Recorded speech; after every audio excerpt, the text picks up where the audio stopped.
creativity is not a gift reserved for the chosen few. It is not an inheritance of artists or inventors alone. It is the natural language of the human mind, the impulse to make, to connect, to imagine beyond the obvious. Yet, in the noise of routine and conformity, this language often falls silent. Throughout history, the most remarkable individuals, the divergent thinkers, have defied this silence. They saw connections where others saw boundaries. They built bridges between logic and intuition, science and art, reality and possibility. From Leonardo da Vinci to Steve Jobs, from Nikola Tesla to Maya Angelou, their common gift was not talent, but perspective. They thought differently, not merely better. This audiobook is a journey through their minds, a study of the mechanisms, mindsets, and mysteries that power creative thought. As we move through these chapters, you will discover not only how great thinkers create, but how you can awaken that same current within yourself.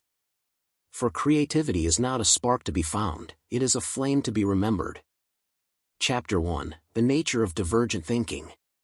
To think divergently is to step beyond the map of convention. It is the ability to see many possible answers instead of one correct solution. Children are natural masters of this art. They live in a world where boxes are spaceships and shadows are monsters. But as we grow older, society rewards convergence, the right answer, the proven method, the familiar path. Yet every breakthrough in human history began as divergence. When Galileo looked through his telescope, he did not confirm the obvious, he questioned it. When Picasso shattered the realism of painting, he revealed that truth could be fragmented and still whole. Divergent thinkers move by instinct toward the unknown, guided not by certainty but by curiosity. Psychologists describe creativity as the collision between imagination and discipline. The first generates ideas, the second shapes them into reality. The divergent mind, therefore, is not chaotic, it dances between freedom and focus. This rhythm, between wonder and structure, is where true creativity lives. Chapter 2: The Anatomy of a Creative Mind. What makes one person see patterns and randomness while another sees only noise? The answer lies in how the creative brain operates. Modern neuroscience shows that creativity is not located in a single part of the brain. It is a networked process, involving the default mode network, where daydreams and insights arise, the executive network, which evaluates and refines ideas, and the salience network, which decides which thoughts deserve attention.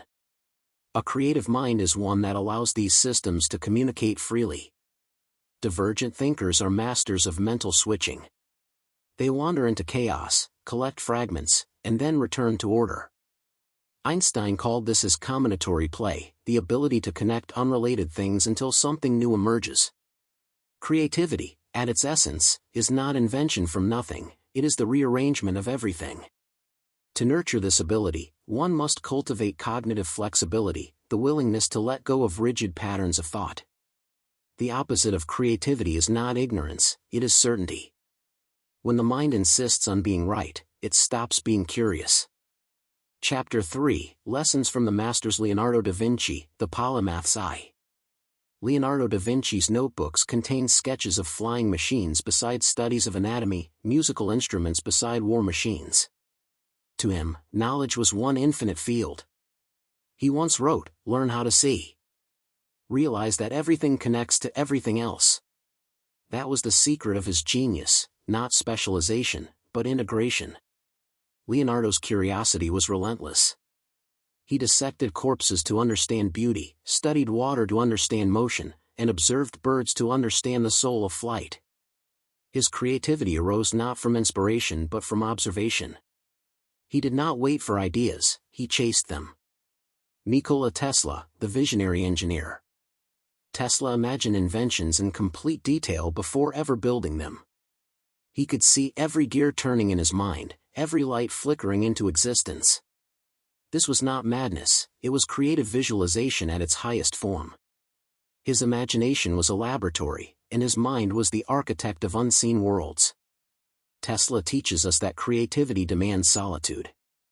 In silence, the noise of the world fades, and the whisper of inspiration grows clear. Every creator must sometimes disconnect from the external to reconnect with the infinite.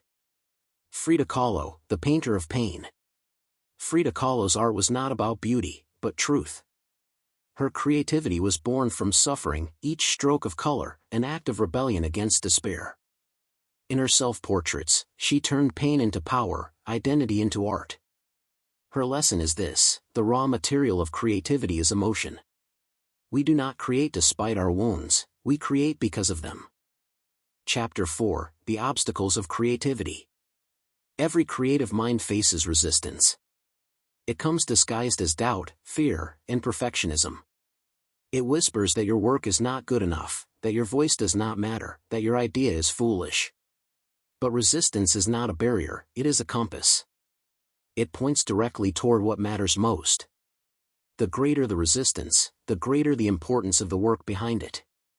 Every artist, writer, and innovator has faced the same invisible enemy. The difference between the ordinary and the exceptional lies in persistence.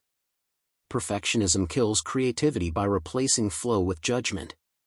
The first draft, the rough sketch, the imperfect attempt, these are sacred. They are proof of movement, evidence of life. As the novelist in Lamont said, perfectionism is the voice of the oppressor. To create is to accept imperfection as the doorway to brilliance. Chapter 5: Modern Creativity, Technology and the Digital Mind. We live in an age of endless information but scarce imagination. Technology has made creation easier, yet originality rarer. Algorithms predict what we will like before we even know it, creating a loop of sameness. True creativity now demands rebellion, not against machines, but against monotony. Divergent thinkers of this age are those who use technology as a canvas, not a cage. They use AI not to replace thought but to expand it. They combine logic and intuition, analytics and artistry. The digital revolution, if guided by creative consciousness, can become the greatest renaissance of our time. But it requires a new discipline, digital mindfulness. The ability to pause, to reflect, to let the mind wander without scrolling. For creativity cannot breathe in constant stimulation, it needs stillness. Every great idea begins in the quiet moment between distractions. Chapter 6: Awakening Your Own Divergent Mind. To unlock creativity, one must first unlock attention. Pay attention, deeply, curiously, reverently, to everything. Observe patterns in chaos, beauty in boredom, meaning in the mundane. The world is whispering ideas constantly, few are quiet enough to hear them. Second, cultivate cross-pollination. Expose yourself to subjects beyond your comfort zone, science if you are an artist, art if you are a scientist. The mind grows creative by contrast. Every new field adds a lens through which old problems can be seen anew. Third, embrace failure as feedback. Divergent thinkers know that creativity is an experiment, not a performance. Failure is not the opposite of success, it is the process of it. The only true mistake is to stop imagining. And finally, protect your inner child, the part of you that plays, wonders, and believes. Because in the end, all great creators share one secret. They never stopped being amazed. Creativity is not about art or invention alone.